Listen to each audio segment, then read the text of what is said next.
ॐ अज्ञानतिमिरन्धस्य ज्ञानाञ्जनशलाकया चक्षुरुन्मिलितं येन तस्मै श्रीगुरुवे नमः। श्रीचैतन्यमनोभीष्टं स्थापितं येन भूतले स्वयं रूपः कदा मह्यं ददाति स्वपदान्तिकं।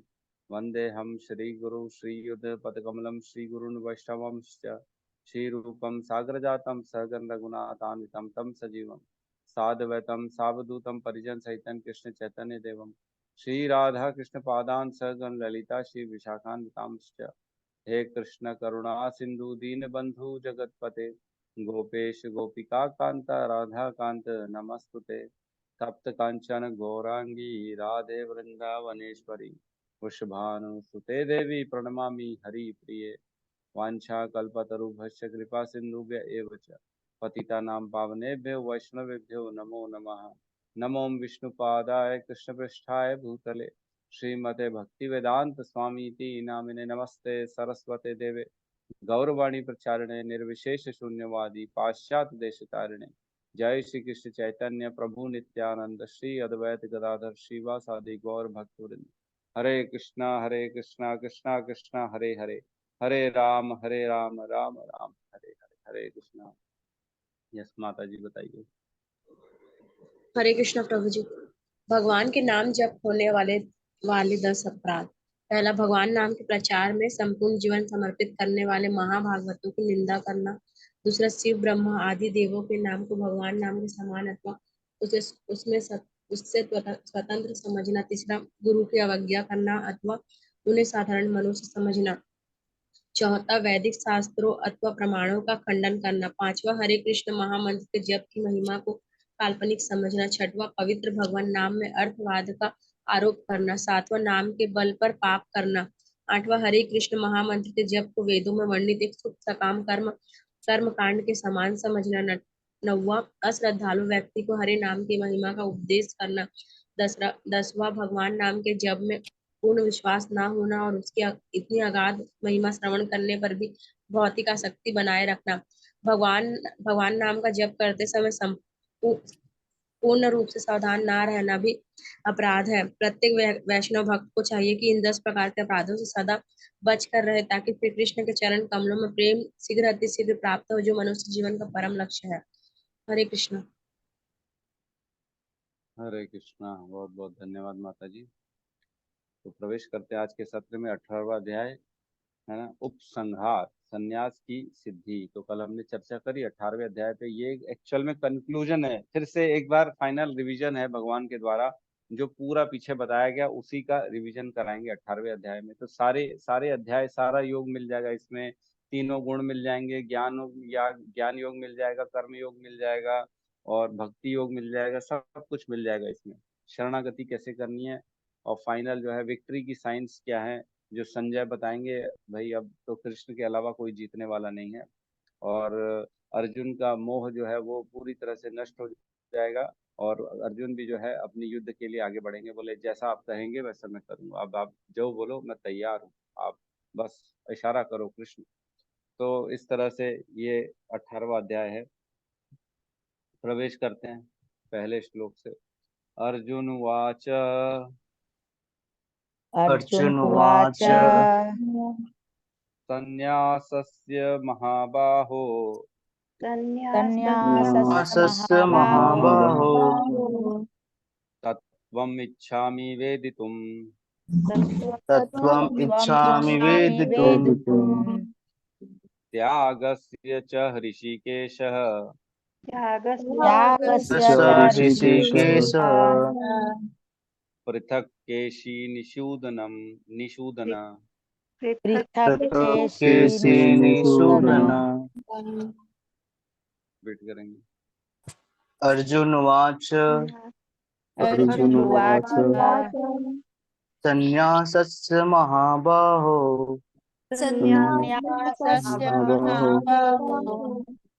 तत्त्वम् इच्छामि वेदितुम्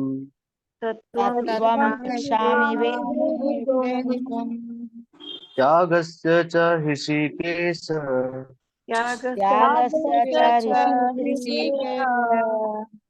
पृथक् केशिनिषूदन। पृथक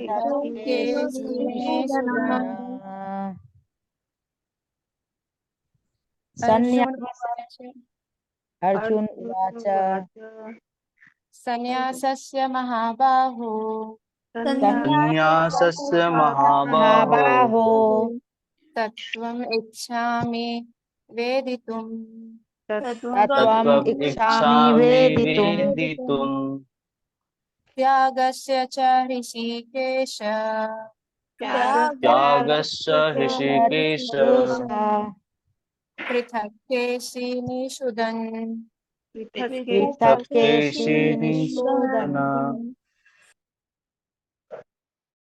अनुवाद।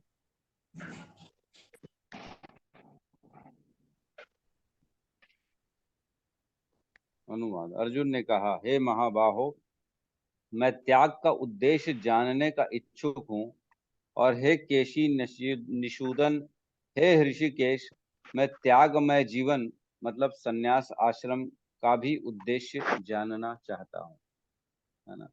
तो श्लोक को देखते हैं एक बार। श्लोक में क्या कहते हैं? संन्यासस्य महाबाहो, है ना। तो संन्यास महाबाहो, ये अर्जुन पूछ रहे हैं ना। संन्यासस्य महाबाहो मतलब हे भगवान से पूछ रहे हैं, हे महान, आप जो है महाबाहु, आप जो है मुझे बताएं कि ये संन्यास क्या है ना। संन्यासस्य महाबाहो तत्वम इच्छामि वेदितुम, इसको तत्व से बताओ, है ना। इसको ऐसा नहीं खाली जो है ना कई बता देते हैं। तत्व से मतलब इन डेप्थ, सारी क्लैरिटी के साथ मेरे को बताओ कि संन्यास क्या होता है ना। संन्यासस्य महाबाहो तत्वम इच्छामि वेदितम, मेरी इच्छा है कि ये आप मुझे एक्सप्लेन करिए। और भी है इसकी इच्छा, और क्या है? और वेद त्यागस्य च ऋषिकेश, और त्याग क्या है? संन्यास और त्याग ये दोनों पूछ रहे हैं। त्यागस्य च ऋषिकेश मतलब ये भी बताओ मेरे को। ऋषिकेश मतलब जो इंद्रियों के स्वामी हो, मन बुद्धि के स्वामी हो आप, इसलिए आपसे मैं पूछ रहा हूँ। और पृथक पृथक केशी निषूदन, पृथक मीन्स ये दोनों किस किस रूप से अलग अलग है। त्याग और संन्यास में डिफरेंशिएट क्या है, पृथक पृथक क्या है, अलग अलग। जैसे एक एक होता है ठंडा और एक गर्म, है ना। एक होता है पेड़ और एक होता है पत्थर, दोनों में जमीन आसमान का फर्क है। कोई कोई सिमिलैरिटी नहीं है। कुछ कुछ चीजों में सिमिलैरिटी होती है, जैसे पानी शरबत, इसमें सिमिलैरिटी हो गई, दूध पानी में सिमिलैरिटी हो गई। लेकिन क्या पेड़ पत्थर में कोई सिमिलैरिटी होती? कोई नहीं होती। तो उसी पृथक पृथक पृथक, क्या ये इतने अलग हैं त्याग और संन्यास? मतलब इतना ज्यादा इनमें भेद है क्या? कितना भेद है ये समझाइए। केशी निषूदन मतलब केशी के एक असुर है केशी, उसको भगवान ने जो है उसका वध किया था। तो उस प्रकार मेरे इस संशय का भी आप वध कर दीजिए, अर्जुन कह रहे हैं। तो अर्जुन ये प्रश्न 18वें अध्याय में क्यों कह रहे हैं? क्योंकि अभी भी वो जो है ना युद्ध से बचने के रास्ते ढूंढ रहा है। उनको लग रहा है कि कैसे भी जो है मैं अपने परिजनों का हो सके तो वध ना करूं, है ना। उसको लग रहा है कि क्या बचने का कोई रास्ता है, तभी पूछ रहा है। क्योंकि अभी तक तो भगवान ने बोला कि तुम सब कुछ करो मेरे लिए करो, है ना, भक्ति करो, सारे कर्म करो, नित्य कर्म करो। लेकिन अब वो ये सोच रहा है क्या अगर मैं संन्यास आश्रम ग्रहण कर लूं तो बच जाऊंगा सबसे, है ना। संन्यास आश्रम में तो बताया गया कि तुम जो है सिर्फ कृष्ण के लिए कर्म करो और किसी के लिए मत करो। तो क्या अपनी मैं प्रिस्क्राइब्ड ड्यूटीज जो है, जो क्षत्रिय होने का मेरा धर्म है, युद्ध करना, क्या इससे मैं बच सकता हूँ अगर संन्यास आश्रम ग्रहण कर लूंगा, है ना। क्योंकि संन्यास आश्रम में भगवान ने बताया है कि सिर्फ और सिर्फ मेरे लिए कर्म करो तो तुम सब चीजों से बच सकते हो, है ना। कुछ श्लोक हैं जिसमें हमने चर्चा करी कि भगवान के लिए सारे कर्म करने चाहिए, जैसे 12.11, है ना। 12.11 खोलेंगे एक बार।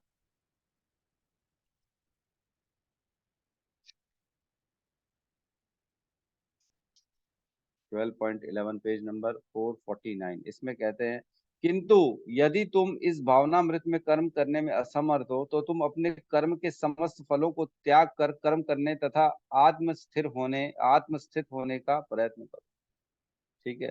तो तुम अपने समस्त कर्म के फलों का त्याग करने कर्म करने तथा आत्म स्थिर होने के लिए। अब तुम जो है ना सिर्फ भक्ति में आत्म स्थित होने, आत्म साक्षात्कार करने के लिए अपने जो है ना अपने आप को उसमें इन्वॉल्व करो।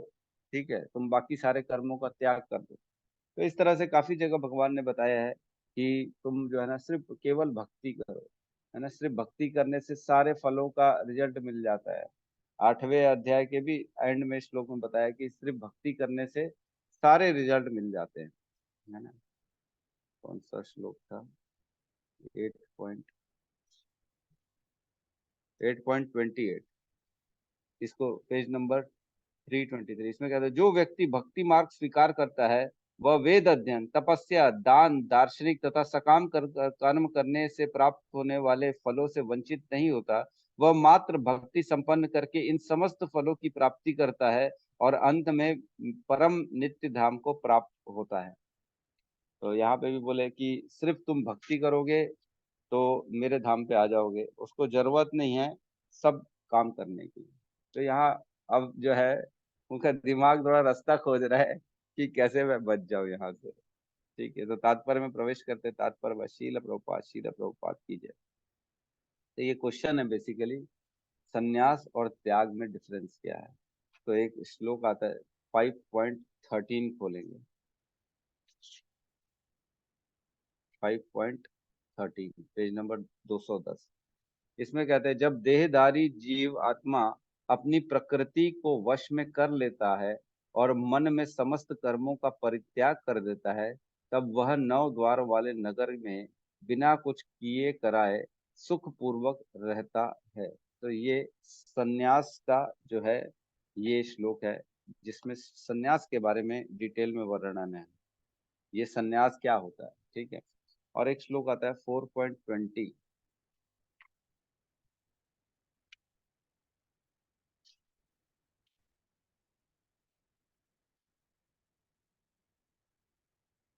4.20 इसमें कहते हैं अपने कर्म फलों की सारी आसक्ति को त्याग कर सदैव संतुष्ट तथा स्वतंत्र रहकर वह सभी प्रकार के कार्यों में व्यस्त रहकर भी कोई सकाम कर्म नहीं करता।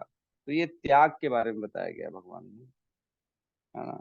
तो ये दोनों श्लोक है, एक संन्यास और एक त्याग के बारे में। तो हम आगे धीरे धीरे चर्चा करेंगे कि दोनों में क्या भेद है संन्यास और त्याग में। जब भगवान आंसर बताएंगे अगले श्लोक में तब हम इस पे भी चर्चा करेंगे। तात्पर्य शील प्रभुपाद की जय। वास्तव में भगवत गीता 17 अध्यायों में ही समाप्त हो जाती है। 18वां अध्याय तो पूर्व विवेचित विषयों का पूरक संक्षेप है ना, कंक्लूजन है, फाइनल जो है एक समरी है ना। प्रत्येक अध्याय में भगवान बल देकर कहते हैं कि भगवान की सेवा ही जीवन का चरम लक्ष्य है ना। प्रत्येक अध्याय में, चाहे 6वें, 7वें, 8वें, 9वें, हर अध्याय में भगवान ने यही बताया कि भक्ति करोगे तो ही जो है तुम्हारा सारी चीजें कंप्लीट हो जाएंगी। 6.47 में आखिरी में बताया योगी नाम अपनी सर्वेशम मद गतेन अंतरात्मना, है ना। श्रद्धावान भजते यो माम सम युक्त तमो मता। 8वें के अभी हमने पढ़ा 8.28 में वेदेशु यज्ञेशु तपेशु ज्ञानेशु, जिसमें सबका फल सिर्फ भक्ति करने से मिल जाता है। 9वें अध्याय में भगवान ने ऑलरेडी बताया, वो कितने सारे 9वां तो पूरा भक्ति योग पे ही पूरा दे दिया है ना। सततम कीर्तयन्तो माम यतन्तश्च दृढ़वता नमस्यन्तस्य माम भक्त्या नित्ययुक्त उपासते। मेरी भक्ति करो। 10वें अध्याय में बताया भगवान ने, 10वें में भी पूरा बताया। क्या बताया? मत चित्ता मत गत प्राणा बोधयन्तस परस्परम तस् कथयन्तश्च माम भक्त्या तुष्यन्ति च रमन्ति च। मेरे भक्त मेरे बारे में बोलते हैं और गाते हैं, उनको बड़ा आनंद आता है, मेरी भक्ति करते हैं। तो इस प्रकार से हर अध्याय में भगवान ने भक्ति का वर्णन किया है। तो वही बता रहे हैं कि जीवन का चरम लक्ष्य क्या है? भक्ति है। इसी विषय को इस 18वें अध्याय में ज्ञान के परम गुह्य मार्ग के रूप में संक्षेप में बताया गया है। प्रथम 6 अध्यायों में भक्ति योग पर बल दिया गया है।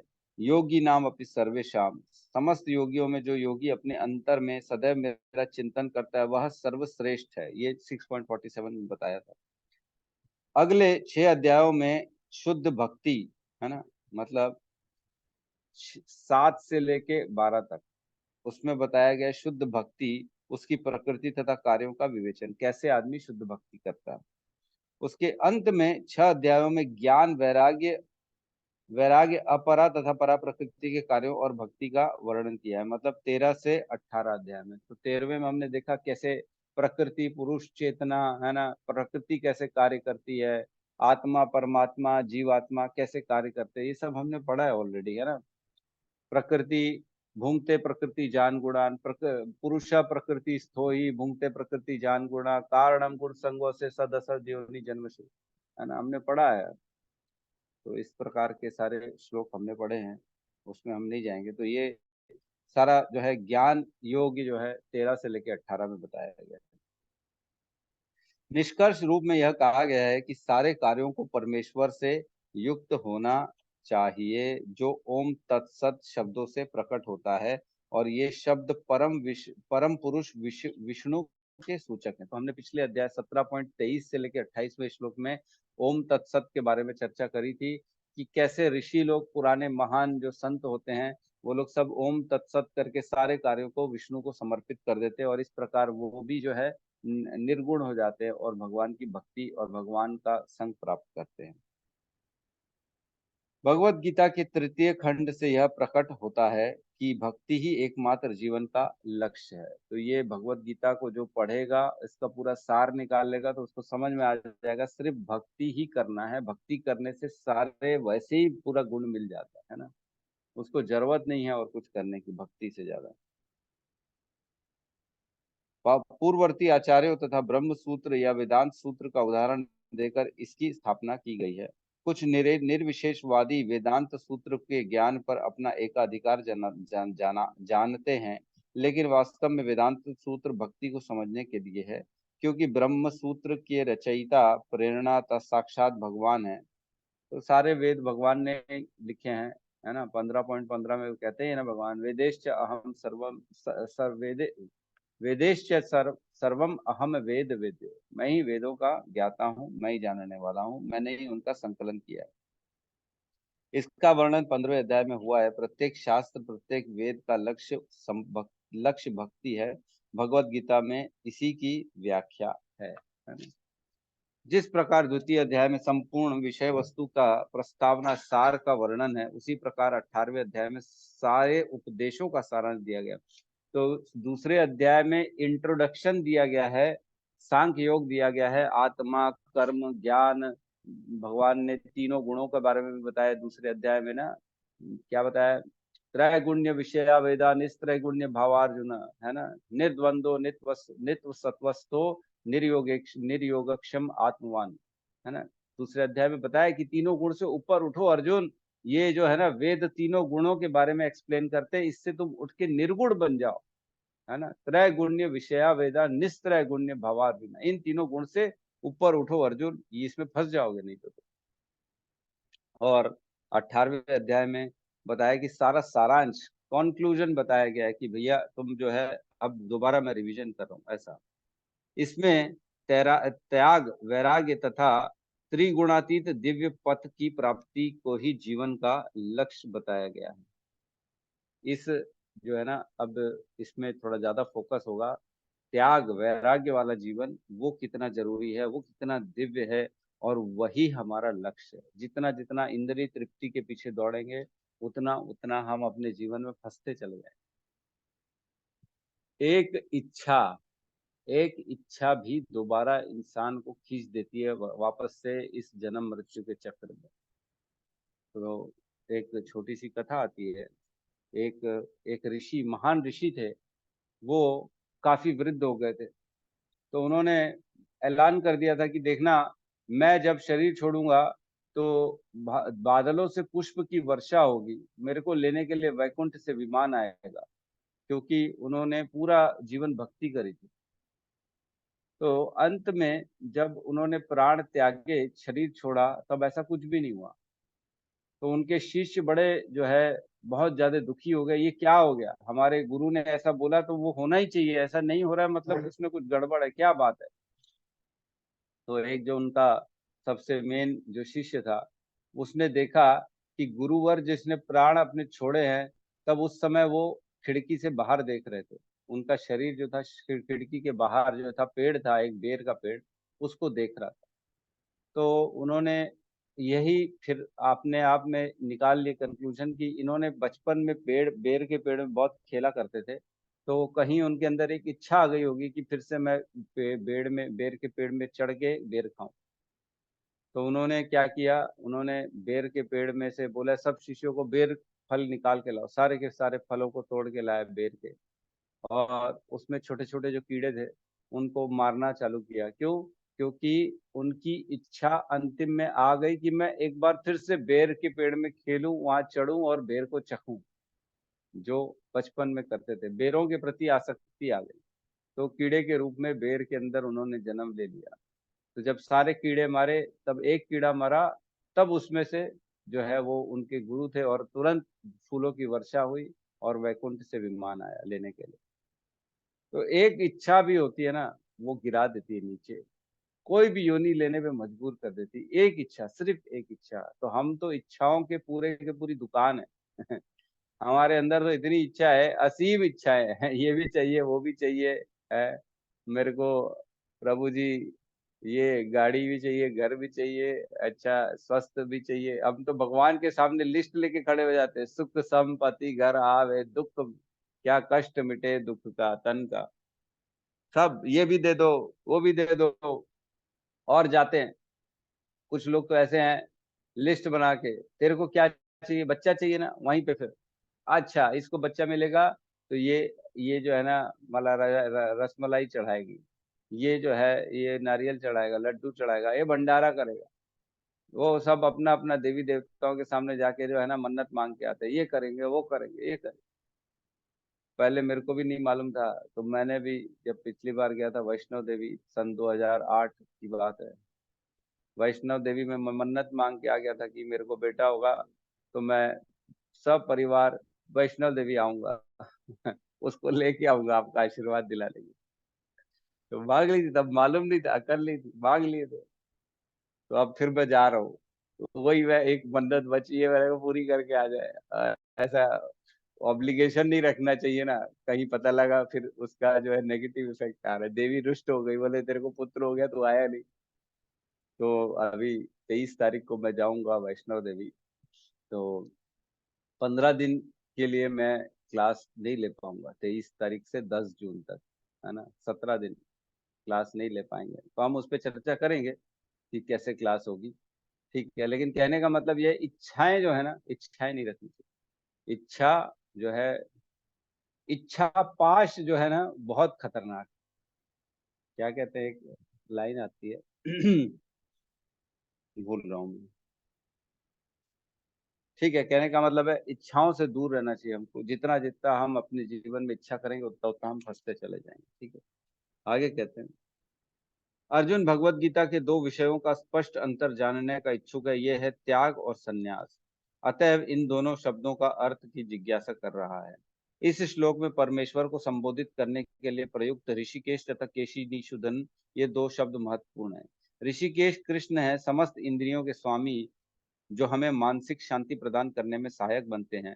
अर्जुन उनसे प्रार्थना करते हैं कि वे सभी बातों को इस तरह संक्षिप्त में कर दे जिससे जिससे वह समभाव में स्थिर स्थिर रहे। तो एक्चुअल में ऋषिकेश इसलिए बोल रहे क्योंकि भगवान खुद इंद्रियों के स्वामी है, हमारे मन बुद्धि सारा कुछ भगवान उनके स्वामी है। तो जैसे भगवान उसके स्वामी है, तो भगवान इस तरह से उनको एक्सप्लेन करेंगे कि सारी इंद्रियां तुष्ट हो जाएंगी उनके जवाब से, हाँ परफेक्ट है, इसमें और कुछ हमारे को जानने की शेष नहीं पड़ता। कई लोग बताते तो एक्सप्लेन समझ में नहीं आता। कल रात को मैं बैठा पढ़ रहा था, 8:30 9:45 बज गया, ऐसी परिस्थिति हो गई थी, इतनी नींद आ रही थी कि मेरा दिमाग काम नहीं कर रहा। पढ़ तो रहा हूँ भगवत गीता, लेकिन कुछ समझ में नहीं आ रहा। मैं चकरा रहा था, मैं यार इतनी इतना नींद आ रहा है, मैं पढ़ रहा हूँ कुछ समझ में नहीं आ रहा है, क्या पढ़ रहा हूँ क्या हो रहा है। तो ऐसी स्थिति हो जाती है, हमारी इंद्रियां काम करना बंद कर देती है। आप चाह रहे हो तो भी समझ में नहीं आएगा। क्यों? क्योंकि जो है इंद्रियां हमारी नहीं है, इंद्रियां के स्वामी कौन है? भगवान। इंद्रियां उनके आदेश से काम करती है, हमारे आदेश से काम नहीं करती है, ठीक है। तो आगे कहते हैं, फिर भी उसके मन में कुछ संशय है, और ये संशय असुरों के समान होते हैं, है ना। अतः वह कृष्ण को केशी निषूदन कहकर संबोधित करता है। केशी अत्यंत दुर्जय असुर था जिसका वध कृष्ण ने किया था। अब अर्जुन चाहता है कि उसके संशय रूपी असुर का भी वध हो जाए। तो जो डाउट है उसके अंदर सन्यास और त्याग का, वो भगवान को केशी निषूदन कह रहे हैं, क्योंकि भगवान ने केशी असुर का वध किया था। उस प्रकार बोलते हैं मेरे भी संशयों का वध कर दो आप, है ना, मेरे भी जितने भी डाउट हैं वो खत्म कर दो आप। क्योंकि हमने पढ़ा है संशय आत्मा विनश्यति, है ना, जितना जितना हम अपने अंदर संशय रखेंगे उतना उतना हमारा पतन हो जाएगा, है ना। कौन सा श्लोक है, मेरे ख्याल से फिफ्थ श्लोक है क्या, फिफ्थ अध्याय में क्या ये संशय आत्मा विनश्यति।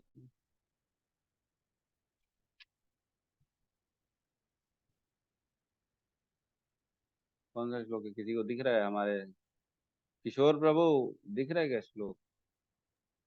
प्रभु जी चेक करो प्रभु जी। संशय आत्मा विनश्यति, जितना जितना हम अपने अंदर संशय रखेंगे उतना उतना हमारे जो है ना, उतना प्रॉब्लम में बढ़ते चले जाएंगे। चलो ठीक है, ढूंढो निकालो आप। ठीक है, तो इस प्रकार प्रश्न पूछा अर्जुन ने। नेक्स्ट श्लोक को हम लेते हैं, श्लोक नंबर 2, जिसमें भगवान आंसर देते हैं। श्री भगवान वाच श्रीभगवानुवाच काम्यानां कर्मणां काम्या काम्यानां कर्मणां न्यासं संन्यासं कवयः विदुः। न्यासं सन्न्यासं न्यासं संन्यासं कवयं विदुः। सर्वकर्म फलत्यागं सर्वकर्मफलं त्यागं प्राहुस्त्यागं विचक्षणा। प्राहुर्त्यागं विचक्षणा। श्रीभगवानुवाच श्रीभगवानुवाच काम कामयानं कर्मणां न्यासं काम्यानां कर्मणामशं सन्न्यासं कवयो विदुः। संन्यासं कवयो विदुः। सर्वकर्मफलत्यागं सर्वकर्मफलं त्यागं प्राहुस्त्यागं विचक्षणा। प्राहुर्त्यागं विचक्षणा। श्रीभगवानुवाच श्रीभगवानुवाच काम्यानां कर्मणां न्यासं काम्यानां कर्मणां न्यासं सन्न्यासं कवयो विदुः। संन्यासं कवयो विदुः। सर्वकर्मफलत्यागं सर्वकर्मफलं त्यागं प्राहुस्त्यागं विचक्षणः। प्राहुस्त्यागं विचक्षणा। अनुवाद। भगवान ने कहा, भौतिक इच्छा पर आधारित कर्मों को के परित्याग को विद्वान लोग संन्यास कहते हैं और समस्त कर्मों के फल त्याग को बुद्धिमान लोग त्याग कहते हैं। तो अब यहाँ पे जो है ना, भगवान आंसर दे रहे हैं त्याग क्या है और संन्यास क्या है। तो यहाँ पे दो चीजें आई है, काम्या नाम, है ना, काम्या नाम मीन्स काम्य कर्म के बारे में चर्चा चल रही है। तो अब यहाँ पे हमको ना कर्म के प्रकार समझने पड़ेंगे कि कौन कौन से कर्म के प्रकार होते हैं। एक होता है काम्य कर्म, एक होता है नित्य कर्म, और एक होता है नए नित्य कर्म, है ना। हाँ, वो मैं देख लिया, 4.40 है वो, संशय आत्मा विनश्यति। तो ठीक है, तो काम्य कर्म, नित्य कर्म और नए नित्य कर्म, इसका हम भेद समझते हैं। काम्य कर्म क्या होता है? काम्य कर्म वो कर्म होता है जो आदमी अपनी इच्छा पूर्ति के लिए कर्म करता है। जो इच्छाएं हैं, भाई मेरे को ये चाहिए, मेरे को पुत्र चाहिए, मेरे को घर चाहिए, मेरे को जो है बड़ा जो है गाड़ी चाहिए, या मेरे को अच्छे कपड़े चाहिए, या जो भी इच्छा होती है इंद्रिय तृप्ति के लिए, या किसी भी प्रकार की जो भी इच्छा है, डिजायर्स जो होती हैं, डिजायर फुलफिल करने के लिए जो कर्म किया जाता है उसको काम करके कर्म करते हैं, जिसको सकाम कर्म भी हम समझ सकते हैं कि सकाम कर्म है ना, ये भी होता है। मतलब एक तरह से काम कर्म सकाम कर्म भी हो जाएगा। दूसरी चीज होता है नित्य कर्म। नित्य कर्म क्या होता है? जो आपके प्रिस्क्राइब्ड ड्यूटीज हैं, जो वेदों में आपके लिए निर्देशित है, वर्णाश्रम के धर्म के अनुसार आपका कर्म क्या है। आपका कर्म जो होता है पुत्र धर्म, पुत्री धर्म, मातृ धर्म, पितृ धर्म, है ना, पड़ोसी धर्म, है ना, और क्या होता है अतिथि धर्म, राष्ट्र धर्म, राज धर्म, ये सारे धर्म जो हमारे ऊपर आए हैं। पितृ धर्म, पितरों के प्रति हमारा क्या धर्म है ना, श्राद्ध करना है उनके लिए, अलग अलग जो है साल जैसे वो आता है अपना श्राद्ध के दिन आते हैं उस समय उनके लिए निकालना पड़ेगा, पंडित को बुला के काम कराना पड़ेगा। तो इस तरह के ये होते हैं नित्य कर्म, जो प्रिस्क्राइब ड्यूटीज हैं, जो रोज भी करना है, आपको रोज कर सकते हैं। जैसे पिता अपने पुत्र के लिए कितना कार्य करता है ना, और पिता रोज जाता है अपने घर परिवार पालन पोषण के लिए मेहनत करता है, काम करता है। माता अपने घर बार के लिए रोज जो है कुकिंग की सेवा करती है, रोज खाना बनाती है, अपने पुत्र को खिलाती है, भगवान को भोग लगाती है, सब करती है, साफ सफाई रखती है, जो भी है। तो ये सारे नित्य कर्म है। इसको हम समझ सकते हैं वर्णाश्रम धर्म के अनुसार जो कार्य हमारे ऊपर दिए गए हैं, स्वधर्म जिसको हम कह सकते हैं, ये होते हैं नित्य कर्म। और एक होता है नए नित्य कर्म। नए नित्य कर्म वो होते हैं जो हमारे को करने जरूरी हैं, लेकिन वो रोज नहीं करने, कभी कभी 6 महीने में एक बार, साल भर में एक बार। जैसे रोज नहीं करना है आपको श्राद्ध, एक बार साल में करना है ना। पुत्र जो है ना, जो है पुत्र का जो जो गर्भाधान संस्कार है या जनेऊ संस्कार है, वो जीवन में एक बार होता है पुत्र के लिए, है ना। किसी का अंतिम संस्कार है तो वो जीवन में एक बार होगा वो, लेकिन हमारा धर्म है, अगर हम किसी के पुत्र हैं और उनका जो है शरीर छूट गया है, उनका अब जो है उनकी सारे कार्य हमको करवाने हैं, तो हम जीवन में एक ही बार करेंगे ना उसको, लेकिन हमको वो अच्छे से करना है, उससे पीछे नहीं हट सकते। आजकल लोग क्या होते हैं, फॉरेन में है, अरे मैं तो आ नहीं सकता, एक काम करो पड़ोसी लोग तुम लोग ही करवा दो मेरे पिताजी का। मैंने देखा है भाई, बड़ा आश्चर्य हो गया। मेरा एक स्कूल का मित्र है, वो आ नहीं पाया अपने पिता के अंतिम समय में। क्यों? क्योंकि बोले आने जाने की टिकट ही बड़ी महंगी है, मैं कैसे आऊँ, इतने दिन काम धंधा छोड़ के मेरे को छुट्टी नहीं मिलेगी, मैं नहीं आ सकता। एक काम करो, अपने भाई को बोल दिया कि तू जो है सारा अंतिम क्रिया कर ले, अंत्येष्टि क्रिया कर ले। मतलब ये क्या संस्कार दिए गए, ऐसा बच्चा पैदा कर लिया, बड़ा कर लिया, उसको इतना क्या काम का तुमने दे दिया, इतना काम के बारे में, इतना पैसे के बारे में बचपन से उसके अंदर थोप दिया कि पैसा इंपॉर्टेंट है, कि अब बच्चा पैसे को इंपॉर्टेंट समझ रहा है, पिता को इंपॉर्टेंट समझ नहीं रहा है।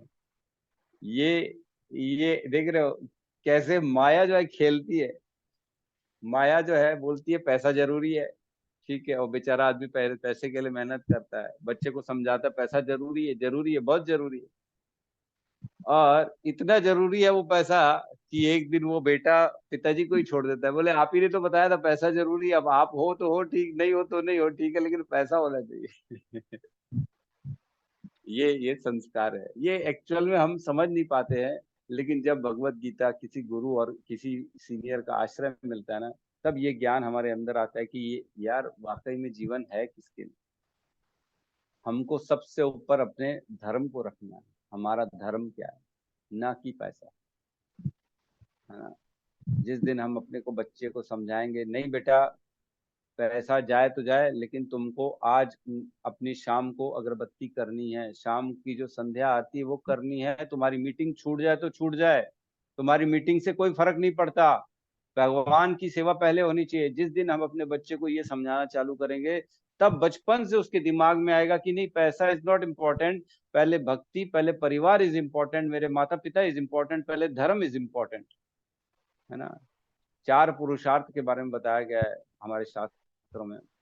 धर्म, अर्थ, काम और मोक्ष, ये जीवन का उद्देश्य होना चाहिए। पुरुषार्थ यही है, जीवन यही करने के लिए मिला है। धर्म सबसे पहले है, धर्म। उस धर्म के बल पे अर्थ, अर्थ मतलब पैसा कमाना है, तो धर्म के अनुसार कमाना है। कभी भी धर्म को ताक में रख के ऐसा काम नहीं करना है जो अधर्म से पैसा कमाया जाए। वो पैसा आ भी जाएगा तो तुम्हारा बच्चा चला जाएगा। वो पैसा अगर आ गया बिना धर्म का तो वो दुख लाएगा, घर में कलेश लाएगा, घर में परेशानी लाएगा। ऐसा पैसा कभी नहीं रखना चाहिए। अधर्म से लाया गया पैसा अगर वो बच्चा ला रहा है, उसको तुरंत बोलना चाहिए जा मंदिर में दान दे के, हम भले सूखी रोटी खाएंगे, दाल चावल खाएंगे, लेकिन ऐसा पैसा नहीं चाहिए हमारे। पहले के जो लोग होते थे कितने सिद्धांतवादी होते थे, वो कभी भी ऐसा नहीं काम करते थे जो अधर्म थे। डरते थे लोग, अधर्म करने से डरते थे, उनको मालूम था क्या गति होने वाली अधर्म की। बड़े बड़े राजा हुए, बड़े बड़े ऋषि हुए। राजा हरिश्चंद्र वचन पे पूरा का पूरा राज्य दे दिया एक ऋषि को, है ना। बोले मैंने वचन लिया है कि मैं कभी गलत बात नहीं करूंगा, झूठ बोलूंगा नहीं। एक बार मुख से निकाल दिया, राज्य का दान दे दिया, तो अब मैं आज रोड पे आ गया। वो राजा हरिश्चंद्र रोड पे आ गया अपने पति पत्नी पुत्र के साथ। अधर्म नहीं करेंगे, दान बोल दिया तो ठीक है, आजकल क्या बोल दिया तो छोड़ ना, बोलने का कोई वैल्यू थोड़ी है। निकालो बाहर करो, हमने बोला इसका क्या मतलब है, तुमने खरीद लिया हमको। ऐसा बोलते लोग। अरे बोल दिया तो क्या, तेरे लिए जान दे दूं क्या, मैं मर जाऊं क्या मैं, चल चल हो गया बस लिख लो, अब बहुत हो गया। तो ऐसा लोग कहते हैं। धर्म के बल पे अर्थ, ऐसा पैसा कमाना है जो धर्म के अर्थ से काम अर्थ हो, और उस अर्थ से जो धर्म के अनुसार पैसा कमाया गया हो उससे काम अपनी इच्छा पूर्ति कर सकते हो, वो भी धर्म के अनुरूप होनी चाहिए। इच्छाएं ऐसी नहीं होनी चाहिए कि धर्म के बिना हो। पैसा आ गया धर्म से कमाया हुआ, इसका मतलब ये नहीं कि आप उससे इंद्रिय तृप्ति करोगे, उससे आप अपने काम ऐसे करोगे जो आपके धर्म से बच्चों को, आगे राज्य को, गरीबों को, सबको दान दो। इस प्रकार से अपने काम करो और अंत में मोक्ष की प्राप्ति ही हमारा लक्ष्य होना चाहिए। तो ये 4 पुरुषार्थ बताए गए हैं। ठीक है, तो अब काम्य कर्म, नित्य कर्म और नए नित्य कर्म, ये 3 प्रकार के कर्म बताए गए हमारे को शास्त्रों में। तो यहाँ क्या कह रहे हैं, काम्या नाम कर्मणाम। तो जो काम्य कर्म का जो बात चल रही है, काम्य कर्म न्यासम संन्यासम कवयो विदु, इनका जो त्याग करता है, काम्य कर्म का जो त्याग करता है वह सन्यास कहला, उसी को सन्यासी कहलाया जाता है। किसको सन्यासी कहलाएंगे, जो काम में कर्म का पूर्ण रूप से त्याग करता है, मतलब अपनी इच्छा वाले सारे कर्मों को त्याग देना है। आगे कहते हैं सर्व कर्म फलम त्यागम, और बाकी सारे कर्म के फलों को जो त्याग करता है, चाहे वो काम कर्म हो, चाहे नियत कर्म हो, चाहे नए नित्य कर्म हो, इन सारे कर्म के फलों को त्यागता है ना। प्राहु प्राहु त्यागम विचक्षणा, उसको त्याग कहा जाता है। उसको त्याग कहेंगे, कौन कहेंगे, अनुभवी लोग जो है, जो एक्सपर्ट लोग, उसको त्याग कहते हैं। ठीक है, तो एक बार फिर से अनुवाद पढ़ दे तो और अच्छे से समझ में आ जाएगा। भौतिक इच्छा पर आधारित कर्मों के परित्याग को विद्वान लोग संन्यास कहते हैं, और समस्त कर्मों के फल त्याग को बुद्धिमान लोग त्याग कहते हैं।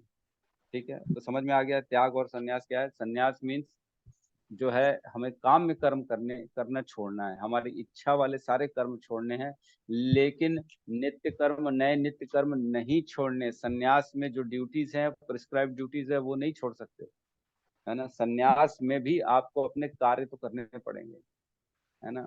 एक श्लोक आता है 3रे अध्याय में, जिसमें कहते हैं 3.05, है ना, न ही कश्चित क्षणम अपि जातु तिष्ठति अकर्मकृत कार्यते ही अवश्य कर्म सर्व प्रकृति जो गुण।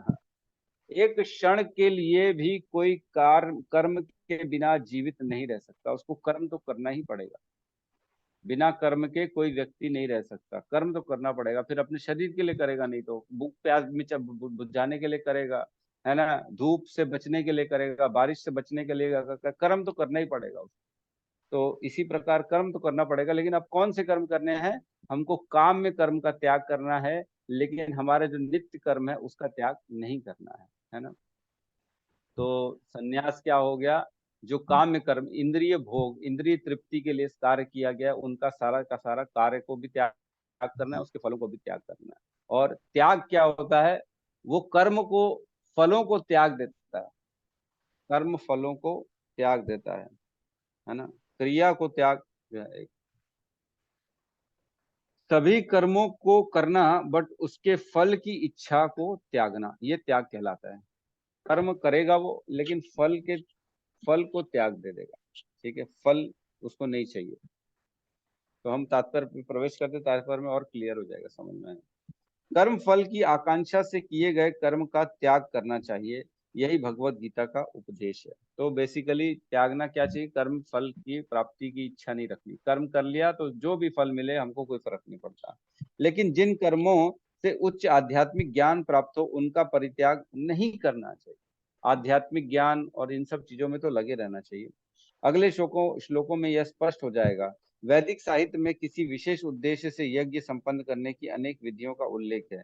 कुछ यज्ञ ऐसे हैं जो अच्छी संतान प्राप्त करने के लिए या स्वर्ग की प्राप्ति के लिए किए जाते हैं, लेकिन जो यज्ञ इच्छाओं के वशीभूत हो उनको बंद करना चाहिए। जैसे कि हम देखते हैं द्रुपद महाराज ने द्रौपदी और धृष्टद्युम्न को उत्पन्न किया यज्ञ से। उनकी इच्छा थी कि मुझे ऐसे पुत्र प्राप्त हो जो द्रोणाचार्य का वध कर सके। तो ये क्या हो गया, ये काम कर्म हो गया। इच्छा प्राप्ति के लिए यज्ञ किया, वैदिक अनुष्ठानों के अनुसार किया, लेकिन ये क्या हो गया, ये काम कर्म हो गया। तो ऐसे कर्मों का यहाँ पे मना किया गया कि इस तरह का कर्म नहीं करना चाहिए। परंतु आध्यात्मिक ज्ञान में उन्नति या हृदय की शुद्धि के लिए किए जाने वाले यज्ञों का परित्याग करना उचित नहीं है।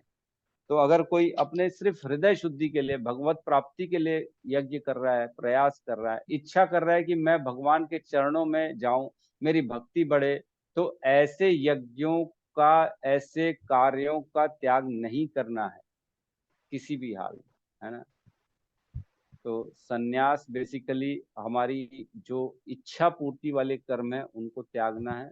और त्याग मीन्स बगैर सोचे समझे, है ना, बगैर सोचे समझे। वो सोचता नहीं है ये आध्यात्म है कि ये भौतिक है, क्या मैं छोड़ूं क्या पकड़ूं, नहीं, अब उसने छोड़ दिया मतलब छोड़ दिया। अब उससे किसी ने बोल दिया आज के बाद मैं मीठा नहीं खाऊंगा, तो ये त्याग हो गया। अब उसने ये नहीं सोचा कि वो मीठा अगर प्रसाद भी आ गया तो खाऊंगा कि नहीं खाऊंगा, जिससे मेरी आध्यात्मिक उन्नति हो, वो मैं करूं कि भौतिक चीजों के लिए करूं, वो ध्यान नहीं दे रहा। वो सब कुछ छोड़ दिया उसने चाहे वो काम्य कर्म हो, नित्य कर्म हो, वो सब छोड़ दिया। त्याग में सब छोड़ दिया कि भौतिक हो आध्यात्मिक, उससे कोई लेना देना नहीं। मैं त्याग मतलब त्याग, टोटल बहिष्कार।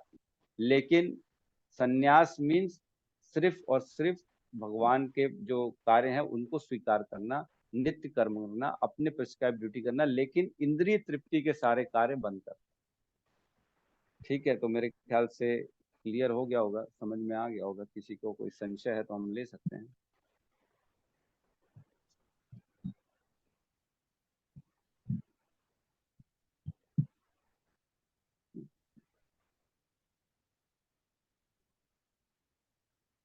तो ये श्लोक है 4.40। अज्ञानाश्च अश्रद्धान च संशय आत्मा विनश्यति, न अयम लोको अस्ति न परो न सुखम संशय आत्मनः। मतलब किंतु जो अज्ञानी तथा श्रद्धा विहीन व्यक्ति शास्त्रों में संदेह करता है, वे भगवत भावनामृत नहीं प्राप्त करते, अपितु नीचे गिर जाते हैं। संशय आत्मा के लिए ना तो इस लोक में ना ही परलोक में कोई सुख है।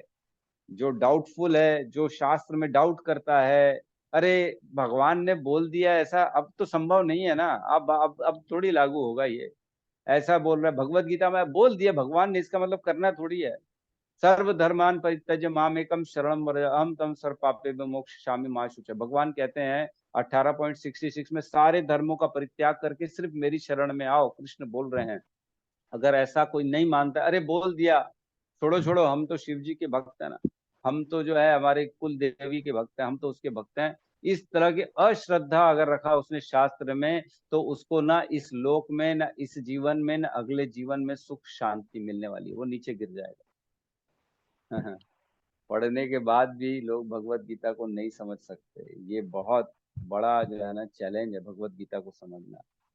कौन सी चीज कहाँ लिखी है, किसको कहाँ जोड़ना है, कैसे जोड़ना है, किसको किसके साथ मिला के समझना है, ये कौन समझाएगा। ये जब तक किसी के शरणागति नहीं जाएंगे, जब तक किसी के हम स्वीकार नहीं करेंगे किसी को गुरु, तब तक समझ में नहीं आने वाला ये। कौन समझाएगा। अपने दिमाग से पकड़ लेंगे,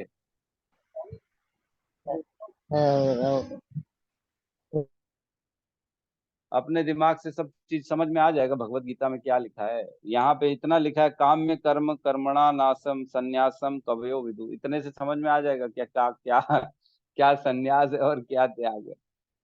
नहीं समझ में आने वाला जब तक कोई समझाने वाला नहीं होगा।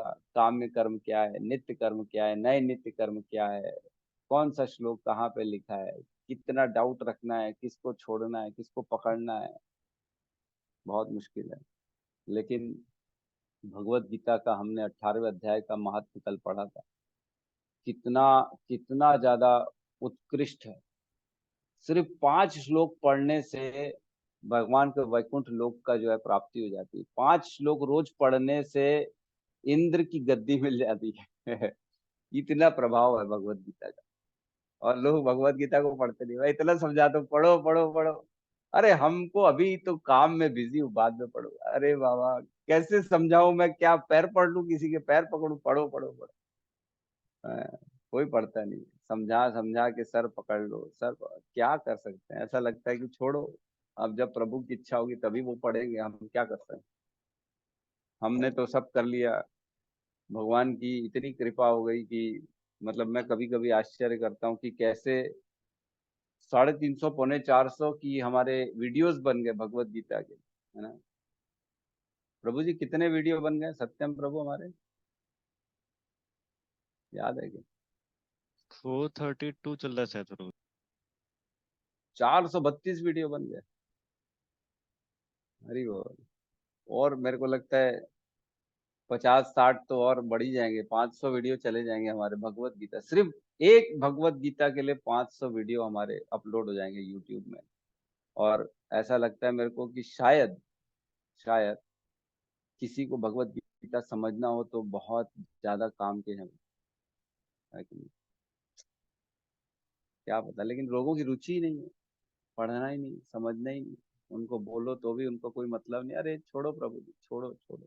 हम 18 दिन वाला कोर्स कर लेंगे ना प्रभु जी, 18 दिन में 364 हो चुके हैं टोटल, अभी हुए हैं 364। 400 के तो ऊपर चले जाएंगे।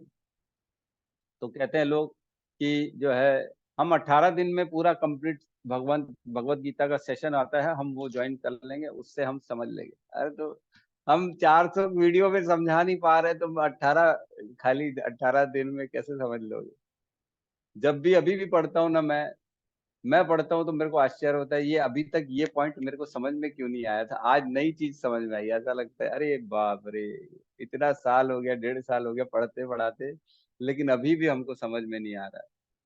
कई चीज ऐसे पॉइंट निकल के आ जाते हैं। पढ़ना चाहिए, Bhagavad Gita is very important for life. जीवन में भगवत गीता नहीं पढ़ेंगे तो पतन हो जाएगा, और भगवत गीता पढ़ेंगे तो स्वयं भगवान यमराज सब लोग आएंगे आपको लेने के लिए। यमराज जी दंडवत प्रणाम करेंगे, सोचो। ठीक है, किसी का कोई प्रश्न है तो ले सकते हैं।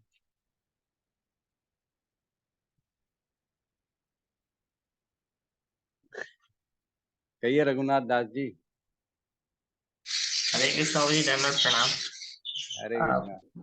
जैसे कि इस पे लिखा है, भौतिक इच्छा पर आधारित कर्मों के परित्याग को विद्वान लोग संन्यास कहते हैं और बुद्धिमान लोग त्याग कहते हैं। मतलब ये विद्वान और बुद्धिमान लोग कहते हैं, ये बोल रहे हैं मतलब भगवान उसको समझना था कि नहीं नहीं नहीं दोनों ही। नहीं नहीं नहीं नहीं नहीं नहीं, इसमें फर्क है। आप पढ़ रहे हो ना वो, उसका मतलब कंटेक्स्ट नहीं समझ पा रहे हो आप, क्या लिखा है देखिए।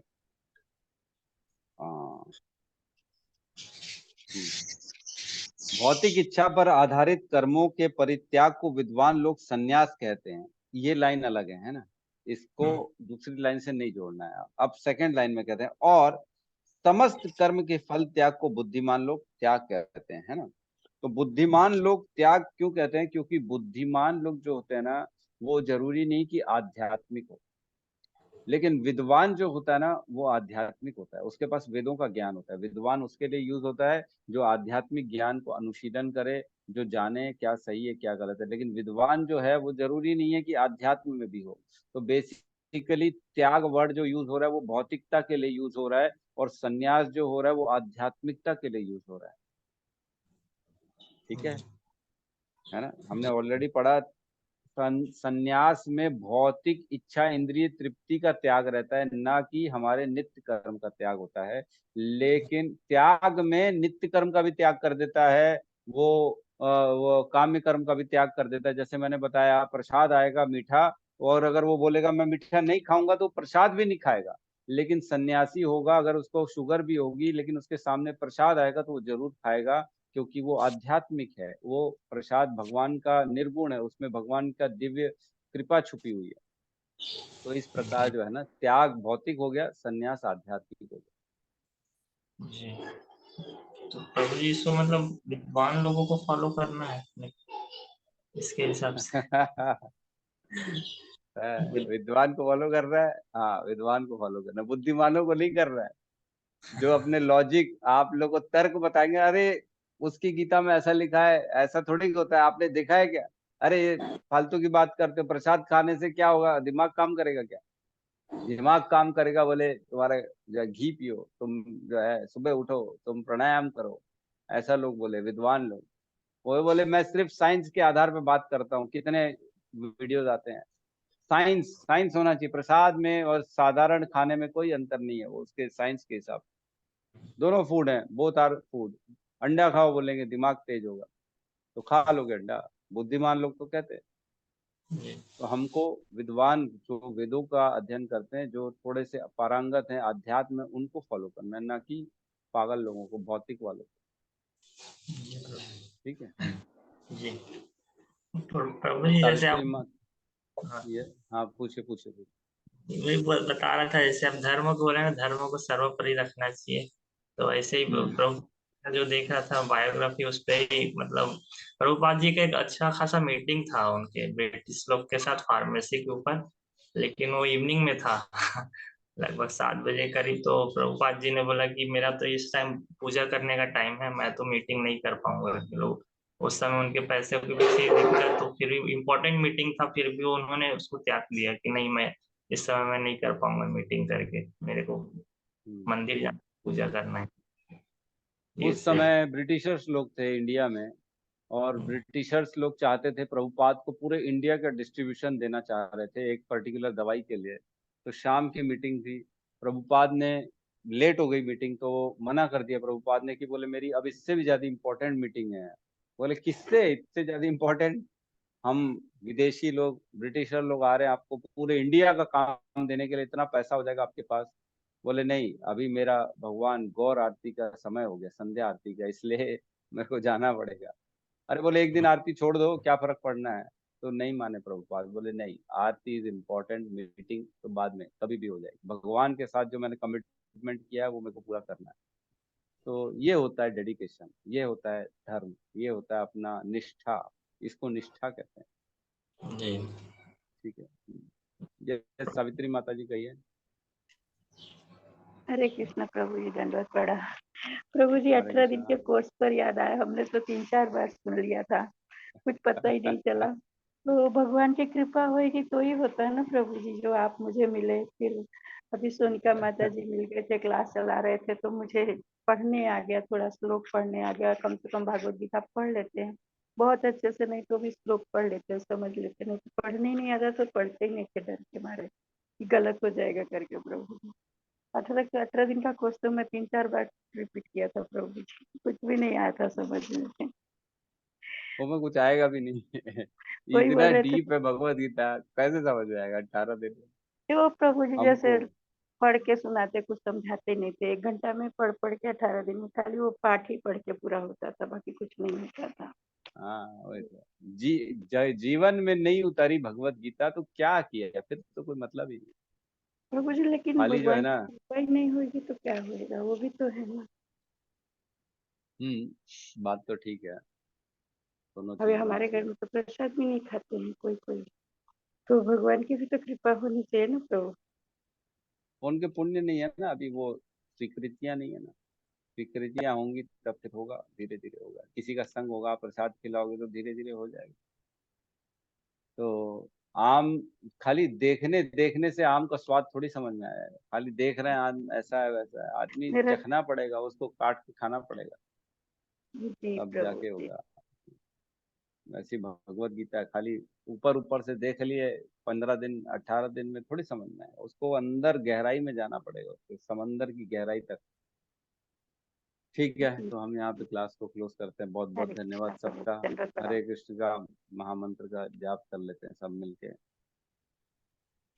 हरे कृष्णा हरे हरे कृष्णा कृष्णा हरे हरे कृष्णा कृष्णा कृष्णा कृष्णा कृष्णा कृष्णा हरे हरे हरे हरे हरे हरे हरे हरे राम राम हरे हरे राम राम राम राम राम हरे हरे हरे। हरे।